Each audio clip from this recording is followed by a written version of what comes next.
how there's a thing called magicians do called hand washing, and they do it to make it look as though nothing's in the hand. But he does it when there is nothing in the hand. Yeah. Honestly, there's nothing here. It's a double bluff. I love the way he does that. Yeah, that was. Deck's gone. But where? This is the question. That's why. Usually the card goes from the deck. He puts the card in the deck. The And deck goes from the card. And it's like in thin air. Okay. I mean, he keeps everything out front, doesn't he? There's no... Yes. So that's why I like it. It's nicely framed. It's like right here. It can't go up, can't go down. And his suit's so tight, and you know, there's no jacket, there's no pockets. No bulges. It's not even wet. Be the card. He's going to swap one. That's going to be swapped with the one in there. Yes, that's amazing. I've seen this on in the bag. So he's going to do that. Boom, and that one in his mouth is now that is just ridiculous. And it's not even wet. If I put a card in my mouth, it would get wet because of the saliva. He doesn't even have saliva. Who's going to touch those cards now, though? That's the thing. So your thoughts on that? You said it was better with a girl, and now we had two girls, and they're almost like a distraction because of the dress and the way they're like tied up. So what were your thoughts on that performance, Paul? So I now where I'm at with the evolution of this chap. So you know, clearly he's skilled. But now I'm bored. Oh. Well, collectively, we've only been watching him for about 15 minutes. Well, look, and it's the greatest magic we've ever seen in history. Well, so the first one. So in a sense, he looked like he was raising the bar, and I think the first time he did. So so the first lot of tricks he did, super speed, just baffling, dazzling speed of number of tricks in a minute. Or whatever it is, it's like a world record of some kind, you know. And then he raises the bar with I'm just flicking these cards out and they're disappearing. I'm not even doing that and they're disappearing. I'm not even going like this, and they're disappearing when I do it. I'm just throwing it out and it's gone. Good demonstration, yeah. Yeah. Well, my magic skills. It's hard with an iPhone. They're heavy, right? And that really again. So, but then there's.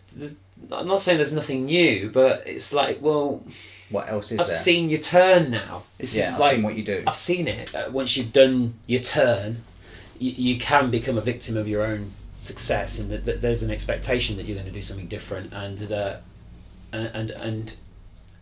he might have reached that bar. Now he might not have done, and he might be just coasting for a bit here. A performer has a certain style, and that's their style. If he came out now and he got the girl and just started doing like a Penn and Teller thing, and just started cutting her head off with a blade, actually, it would be really cool. Actually, and that's where he needs to up his game. Yeah, and that would be kind I'll of. answer my own question. It is. So, and here's a classic example. So with music, there is. Something you wouldn't to expect say that. here. You expect that he's going to be that because he's done that. That's what you're saying, yeah. So while they're successful, acts tend to be producing. They're surprising. I'm sawing a girl in half instead of doing a card trick. That's what they did, and that's how they kept it alive. They kept it alive by being unpredictable, but within the framework of talent. Yes. So they weren't just being different, and this is where I think people fail a lot. They try to be different for the sake of it, and if you can't, then stick with what you've got. So just to take what you've just said there, which is a really interesting point. I haven't even thought of it like that before, so it must be interesting. Because I'm so clever. But what you're saying is taking it and putting it into that. It's like he could have done sponge balls, he could have done coins, he could have done rope, he could have had a different prop just to do SHIN LIM with rope, SHIN LIM with it. But every time it's been card tricks. Yeah. So he's got a bit of a format, and he's obviously talented enough to do. Yeah. Probably whatever he wants with magic, you know. Yes. He could choose it. So then you have to ask the question: well, is he deliberately doing it like this for some reason that's going to be revealed a little later? He's setting me up by almost being predictable, or is that it? Well, I've landed on this and see what your thoughts are on this. I think the way that this could have gone better to avoid what you've just said, even though he's the best and we acknowledge that he's, you know, you couldn't. This is why I don't like criticising it, and it's not criticism. It's not criticism. It's sort of like it's just making observations. Yeah. We care. But what he could have done differently, a suggestion would have been sort of like SHIN LIM with sponge balls, or SHIN LIM with coins, or SHIN LIM with rope. You know, because there are certain rope tricks where the rope kind of just goes. It looks really magic. The rope just floats around. That would look good with him doing it, but he hasn't really gone on there. He's done card tricks, audition 2, card tricks, audition 3, card, and that's probably what you're saying. And I don't want to change what you said, but that's what I feel at least, is that sort of like, I don't mind his style because that's why I like him, that's why but the props, if he just changed the props, I'd be more interested. And see what he did. Oh, here's how you would normally, because that's how you would normally see a card trick. Pick a card, put a card, find it back, it's through a window, blah, blah, blah. Yeah. But with this, the deck disappears, da, da, da. Look, oh my God, I've never seen a card trick like that before. It would be great if he could take that with another prop and change the prop to make it interesting, as opposed to change his style to make it interesting. So, does that make sense? Would you agree absolutely. With that, disagree, or what? Absolutely. So it's what phones, use phones. What I would possibly feel like, if to extend that a little bit, is to say something like, I'm going to do the same thing, but I'm not going to let you know I'm going to do the same thing, and I'm going to make you think I'm going to do something different, because I'm going to use something that seems implausible, like phones instead of cards, as an example. And then I'm going to do it. Say he gets everybody's phones and he does something similar, but with phones.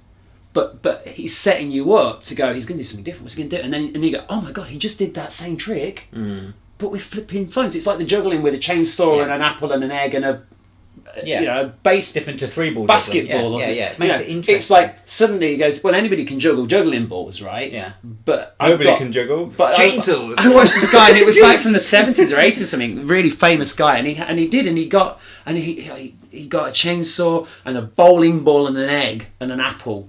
Yeah. And when a member of the audience had to throw it, and just that alone is just even managing those weights. Yes, and not cracking the egg. But of course he's set up like, whoa, there's lots of like, whoa, the tumbling, and I can't, can I do it? And he says, I'm just going to juggle this chainsaw, and he'd do that and go, there you go, that's it. But would it be fair to say, by what we've spoken about now, is that he doesn't have to change who he is in his style, he just has to change what he's doing, as opposed to who he is. And perhaps spice up the entertainment by misleading you to think because he's changed the props he's going to change just the style, but actually he then achieves the same thing but with something that you feel is even more implausible than a card. Does that make sense? Yeah. Because then he's setting you up to go, what's he going to do with this then?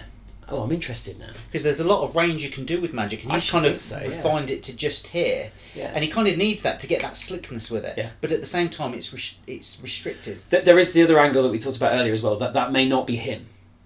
So he may not be making these choices. Oh, yeah. But he's got talent, maybe saying, well, you're a card trick man, and that's what we're doing. He might be fighting away in the background going, I want to do it with phones. Yeah. And they're saying, no. But you're card trick. SHIN LIM. That's where you are, man. You're a card man. You're a card man. You'll always be a card man.